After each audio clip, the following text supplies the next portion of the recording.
Judith, what are key requirements that have to be met by companies affected by the CSRD? Yeah, so the one core aspect of CSRD is transparency, and that is really the line that goes through the entire reporting part and process. And what companies need to do in the first place is they need to do their mandatory double materiality assessment. And that means that you have to look at your company from basically two sides. So the impact side and the financial side. And we always have to look at it from two perspectives in the end. So the positive and the negative impacts and the risk and the opportunities from the financial side. And basically this gives companies the opportunity to evaluate their status quo in the company, which topics, which subtopics are really material, are really very important to them. And that is in the end determining what you have to report on in the end. So it gives you the possibility to search those basic, those big topics that you have to report on. And so in the end, companies need to report on some mandatory data points that is in the ESRS 2, they're pre-written, and on some data points that result out of the DMA and the process in the first case. So the DMA acts as kind of a filter for the topics to report on. And in the end, the final report needs to be generated and following the ESRS, so the sustainability standards basically.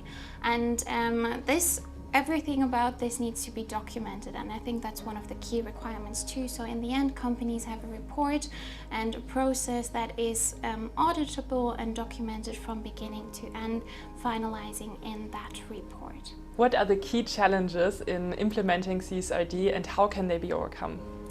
Yeah, so the CSRD is a quite complex task to do because first of all it involves a lot of departments, and there's many people that need to contribute to the final report.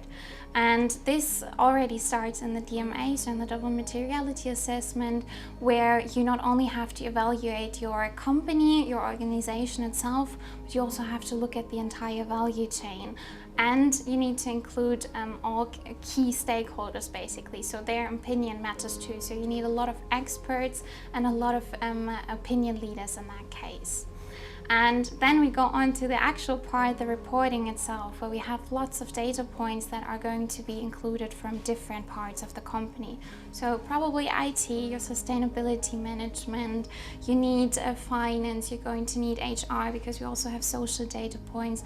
So lots and lots of areas that need to be included.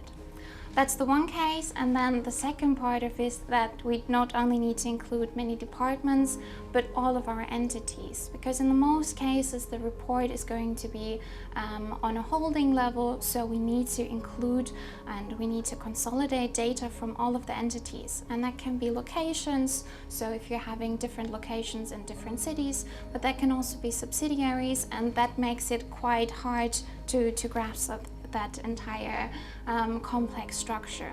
If we think about, for example, the energy consumption, that's one of the most interesting examples, because then we're really going down to building level. So you have to have that information of what energy consumption is taking place on a building level, and you need to consolidate this up to have one final data point. Now, if you do have a complex company structure, you can imagine how difficult that can be, sending 500s of emails or having a huge Excel file. So to reduce that work and to make it automated is one of the key aspects here that can help. And that can be through a system where we can automate workflows, where we can have processes already in place for the calculation of the DMA, for the data management systems. But that can also be, of course, a consulting to get the knowledge also across the entire organization. Okay, so the CSRD sounds really complex. Can you maybe summarize the 3 key points that companies can do right directly to be really efficient? Yeah, so I think the first one is to really clarify the roles and the responsibilities so everybody knows what to do and who needs to take care of it. The second one is to involve the other departments early on so they have the knowledge, they know that they're going to be involved, and also to have that communication cross-departmental working well. And the last one is to really look at how to work with the immense flow of data, to have a good data management system and also the workflows to get the data collected in the end. What is the role of digitalization when it comes to CSRD compliance? I think digitalization is a game changer in that area because there are aspects, especially if we're looking at the DMA, that can be done manually, for sure. You can work with an Excel, that's fine.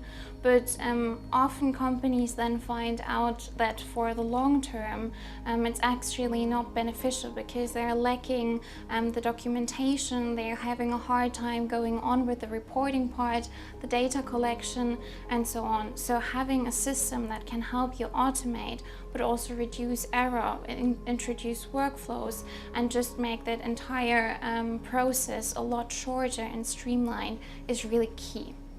How do CSRD, CCF and CSDDD relate to each other? Yeah, so the CSRD is very interconnected with other sustainability frameworks, and one of them is the CCF. And what many companies are surprised about in the end, that they actually have to report on their scopes. So scope 1, 2 and 3 that fall under the corporate carbon footprint calculation basically. So while they're not mandatory from the get-go, they do fall under the E1. And the E1 is a bit of a special case in the CSRD. It's a special standard because if you do basically say that it's not material, then you have to really give a good proof that it's not material in the end for your company. So for most organizations in the end, this will be material, and this means that they have to report on those disclosures.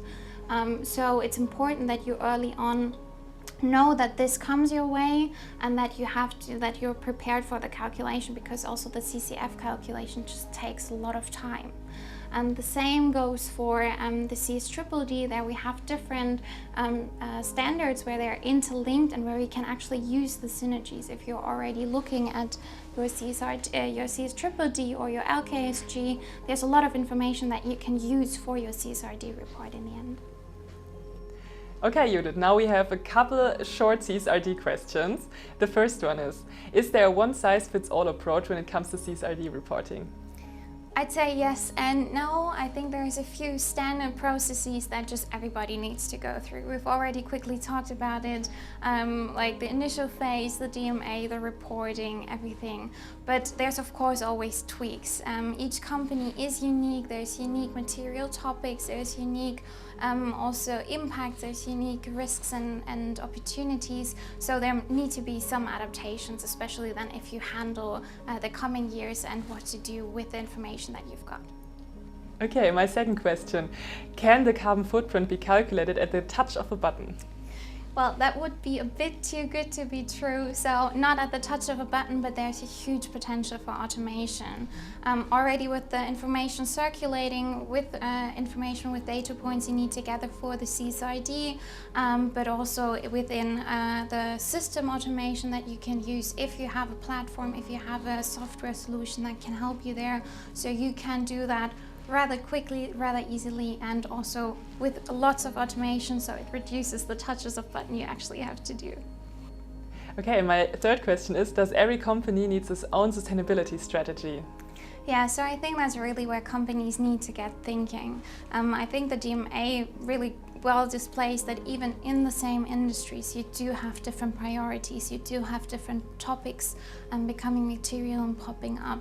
So everybody needs to get thinking at least on that point for themselves, and this is also where companies have the most benefit, because you have such a great databases. You can do so much with the groundwork you have done within the DMA and the reporting, so you have a good chance to build a really valuable sustainability strategy here.